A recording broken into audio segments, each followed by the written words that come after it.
কিনা?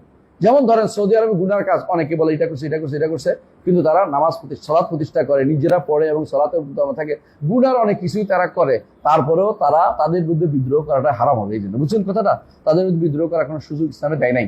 তো আমার দেশে করতে পারবে কিনা? রাসূলুল্লাহ সাল্লাল্লাহু আলাইহি ওয়াসাল্লাম তিনি নিষেধ করেছেন জুলুমকারী আমিরদের বিরুদ্ধে যুদ্ধ করতে যতক্ষণ তারা সালাত আদায় করে। এটা কেন আনছেন?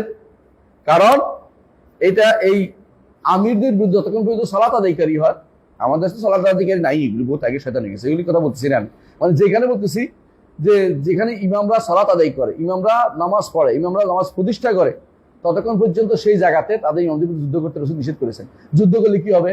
বেদাতি কাজ, যুদ্ধ করলে বেদাতি কাজ, বুঝছেন কিনা?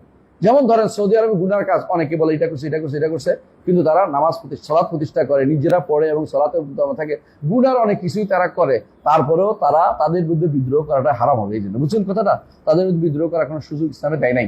তো আমার দেশে করতে পারবে কিনা এই বিষয়ে বিস্তারিত লিখেছি আমার ফাতাওয়াল হামাবিয়াল কুবরার মধ্যে 774 নম্বর টিকার মধ্যে ভালো করে পড়বেন, বিস্তারিত লিখেছি।